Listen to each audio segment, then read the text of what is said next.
খুশি হয়ে ফার্নিচার দিলে সেটা নেওয়া যাবে কিনা, খুশি হয়ে দিলে নেওয়া যাবে কিনা?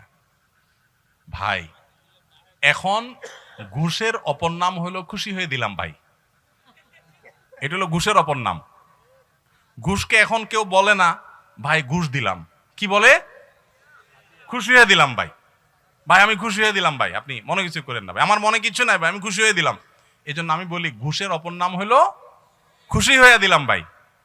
যৌতুকের অপর নাম হলো শ্বশুররা খুশি হয়ে দিছে, যৌতুকের অপর নাম হলো খুশি হয়ে দিলাম বাবা। হ্যাঁ, এই যত খুশি হয়ে দিলাম দেখেন এগুলোর সবগুলোর ভিতরে ভেজালের গন্ধ আছে। এত খুশি হওয়া হয়ে লাগবে কেন?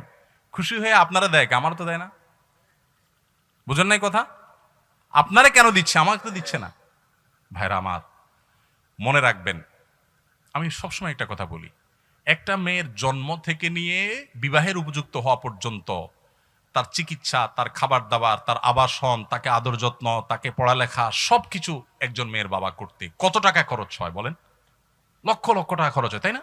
কোনো টাকার ফিগার দিয়ে এটাকে ফিল আপ করা যাবে না। এরপরে রেডি করার পর মেয়েটাকে, আস্ত মেয়েটাকে তুলে গাড়িতে উঠে আপনার বাড়িতে দিয়ে দিচ্ছে সারা জীবনের জন্য। পড়ালেখা করেছে তো মেয়ের বাপ মা, সুবিধা ভোগ করবে আপনার ছেলে মেয়ে আপনার সংসারে যায়, আপনার বাপের বাড়িতে গিয়া। রান্নাটা শিখেছে তার মা, রান্না করে খাওয়াবে আপনার 14 গোষ্ঠীরে আপনাকে। তাকে বড় করেছে তার বাপ মা, আপনার সুবিধা ভোগ করবেন আপনি। আপনার তো উচিত শ্বশুর মশাইয়ের কাছে যায় বলা, আব্বাজি আম্মাজি আপনাদের এই মেয়েকে জন্ম থেকে এই পর্যন্ত বড় করতে মোট কত টাকা, কত পয়সা, কত কষ্ট, কত রাত জাগা, কত কি করেছেন, এই সবগুলো হিসাব করে ফিগার দেন। আমি ফকিন্নির পুত যদি সব দিতে নাও পারি চেষ্টাটা করব।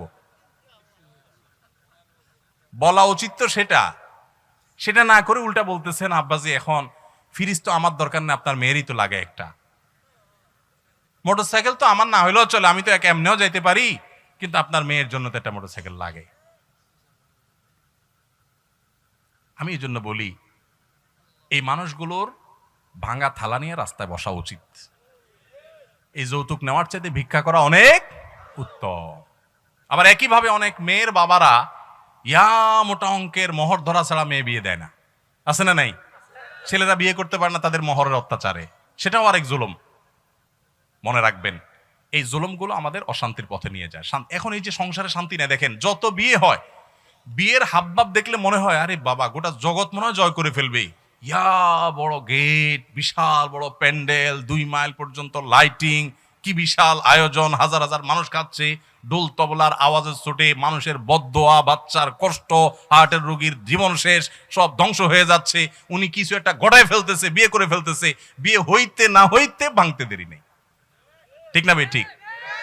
যত গর্জে তত বর্ষে না। আর ওই যে চাচা জেঠারা আছে এখানে, বাপ চাচারা আছে, মুরব্বীরা আছে, ভিতরে ভিতরে একটু খোঁজ নেন তো। বিয়ের সময় এই সমস্ত আপনাদের মতো এত ডোল তবলা বাজানি তো পরের কথা, এত ডাকডোল পিটানো তো করার কথা, এত জাকজমক করা তো পরের কথা। কোন রকম যে বিয়ে করে চলে আসছে, টেরও পায় নাই তেমন কেউ, চুপে চাপে বা অল্প স্বল্পর মধ্যে সেরে ফেলছে। কিন্তু চাচির সাথে মহাব্বত এত শক্ত, মাশাআল্লাহ, এত প্রগাঢ় যে আপনাদের ভালোবাসা যদি মেড ইন চায়না হয়, ওনাদেরটা মেড ইন জাপান।